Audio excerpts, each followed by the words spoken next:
96.5 The Fox, Bismarck Mandan's classic rock station with free beer, hot wings every weekday morning, and such a busy weekend in Bismarck Mandan with the St. Alexi's kickball tournament going on and so many other things. There's also a very cool event happening at the Grand Theaters in Bismarck. The film Welcome to Leith, the documentary about white supremacist Craig Cobb, is getting its theatrical release here in North Dakota, and the filmmakers from Welcome to Leith, Michael Beach Nichols and Christopher K. Walker, nice enough to join me in studio. Guys, welcome back to North Dakota. Thank you. Thanks for having us. Thanks a lot. Now, how important was it for you guys to come back to North Dakota for the theatrical premiere? I mean, I know you've shown the films in festivals and stuff, but this is the theatrical premiere, and you're here for it in North Dakota. Yeah, it's always incredibly important to us for the people that are involved in the film and sort of living in the place where the film happens to see it. So obviously we're anxious. We're a little bit nervous. We hope that people that see the film that were in it feel that we represented them accurately and sort of the events that unfolded in a realistic way. Now, have the people that have been in the film, have they seen, obviously the trailer's been out for a long time, but have they had the chance to actually see the film in its entirety, or will this be their first time as well? So Mayor Shook and his family were able to make it out to Sundance for our festival premiere. And so they saw the full film and participated in Q&As. I think they went to all the screenings. I think there was 4 of them that they went to, and they loved it. And I believe Greg Bruce has seen it as well, and Lee Cook. So, yeah, I mean, we're very excited for the rest of the community to check it out this weekend. And you guys are actually going to have, after the film is shown, those folks that are going to be here for the screening, you're going to do Q&As as well with the audience. Right, exactly. Yeah, we're going to be doing Q&As after tonight's screening, and as well as Saturdays, both in Mott and in Bismarck.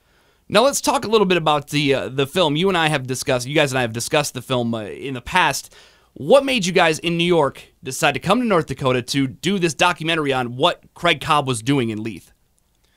I mean, to us, when we read about it, we just thought it sounded like such a strange thing, a strange set of circumstances that were taking place. Here's this incredibly isolated town in very rural North Dakota with 24 people living there, and then this guy lives there for a year, buys up plots of land, and it turns out he's going to try to take over the government legally. So to us, as filmmakers, as documentary filmmakers, it really seemed like we could come to Leith and we could really just talk to everyone there because it's such a sort of closed off, town. And it just had all these elements, these sort of, cinematic elements. It seemed kind of like a Western, like the stranger coming in and trying to take over. And then it also just had these sort of fascinating elements of, like free speech laws and First Amendment rights and civil liberties. So it definitely seemed like a very rich story that had a lot of inherent drama. It's something you don't come across very often in documentary filmmaking. It's kind of this was kind of a gold mine of a story, and like Mike said, it was almost like it could be scripted. So when you come across these kind of stories, you as documentary filmmakers, you're kind of very attracted to them, and but also at the same time, you are indebted to kind of tell the story in a way that really represents the events and the people without exploiting people. So, what was the goal of Welcome to Leith? What did you hope to accomplish with the film? I mean, I think we just wanted to tell a really good story, and the way that the events unfolded, it was a pretty quick story. I mean, we filmed from October 2013, and we wrapped in May 2014, and everything sort of worked out. It could have drawn on for a long period of time. I mean, Cobb could have been in jail for longer. It could have been a long trial, but none of that ended up really happening. So for us, we just really wanted to tell the story of a town and what happened when someone came in and tried to change everything, and just sort of get the reactions of everyone, and just sort of document the shifts that took place. Now, the story really hasn't ended. You guys wrapped up filming, but Cobb continued to attempt to do this in other places. Have you followed what he's been doing since you guys wrapped filming? Sure, yeah. We've been keeping up with the news and everything like that. Yeah, I mean, we have no plans of a sequel, if that's what you're asking. But yeah, I mean, we've been keeping up with the news, certainly, for sure. I mean, for us, the story was Leith. So, yeah, Cobb's, he's no longer there. He's no longer trying to do anything in Leith. So that was sort of that the Leith story is sort of over for us.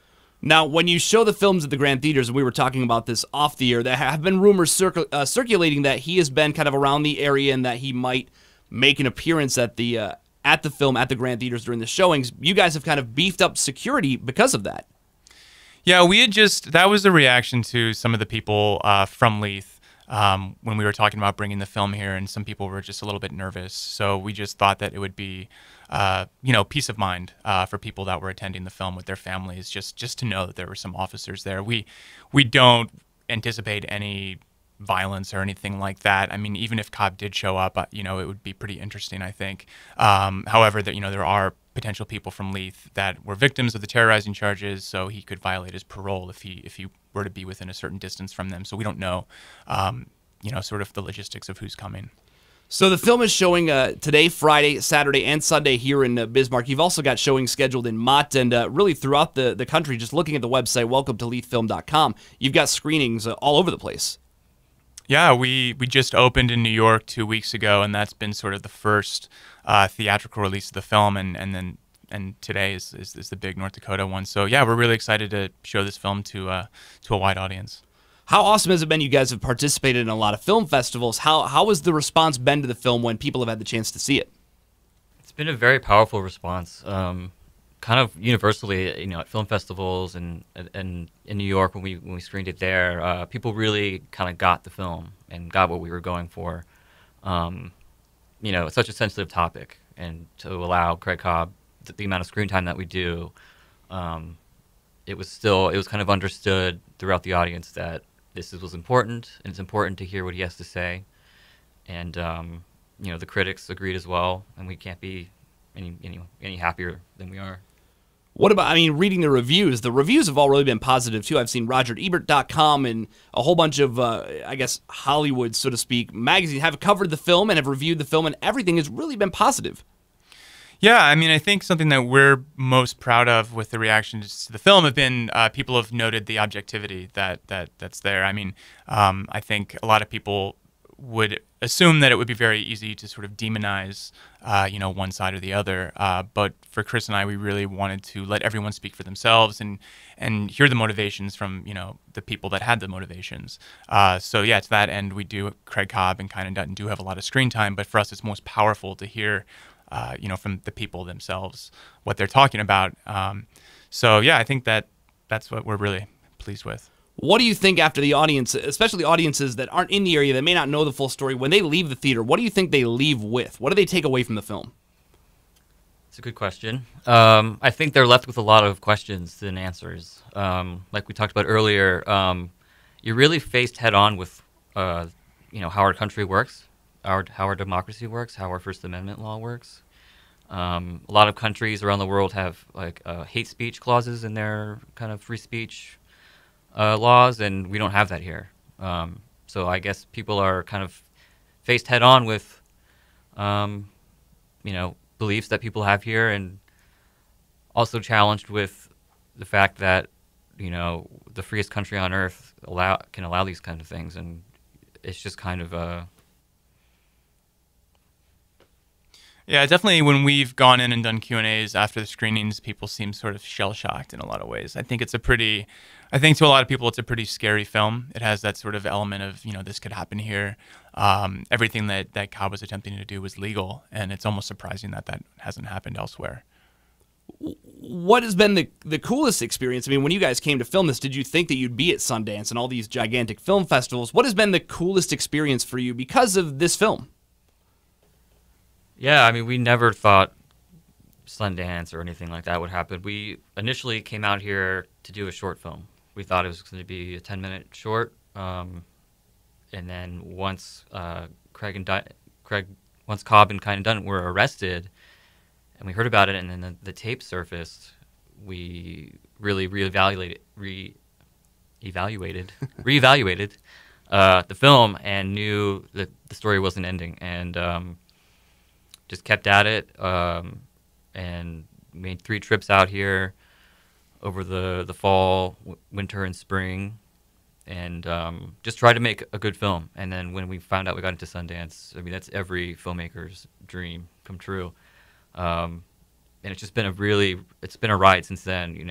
The film screened all over the country at festivals all over the world. It's continuing to screen all over the world and all over the country. Just to get the film out to as many people is kind of a really cool thing. How much longer do you guys plan on kind of following this along? I mean, you guys, like I said, still have screenings planned and festivals are going on. How much longer will you continue with Welcome to Leith? So pretty much through the fall, we're still going to be attending certain screenings in certain cities. We open in LA in November, so that's one that we're going to go to. And then we're looking at the film will be coming out on PBS Independent Lens in the spring. So that'll sort of be the end. That'll be sort of that the film will be completely out there for millions of people to see at that point. We're also looking; it'll go on iTunes possibly this winter, and then Netflix after PBS. So I think once the film is sort of finished the theatrical release, which should probably be by the end of 2015. And of course, it is showing this weekend, Friday, Saturday, Sunday at the Grand Theaters. WelcomeToLeith.com is the website, guys. We're happy to have you back. I'm looking forward to seeing the film this weekend, and obviously we want everybody to go check it out and join in the Q&A and really see this film on the big screen, which is the way it's meant to be seen. Yeah, definitely. We were pretty proud of the cinematic landscape and how of Leith. I mean, North Dakota is a really beautiful state, and I think that to see those sort of vistas on the big screen is really powerful. Go see Michael Beach Nichols and Christopher K. Walker. Welcome to Leith is in theaters, the Grand Theaters here in Bismarck this weekend. Gentlemen, thank you so much for coming by. Thank you so much for having us. Thank you.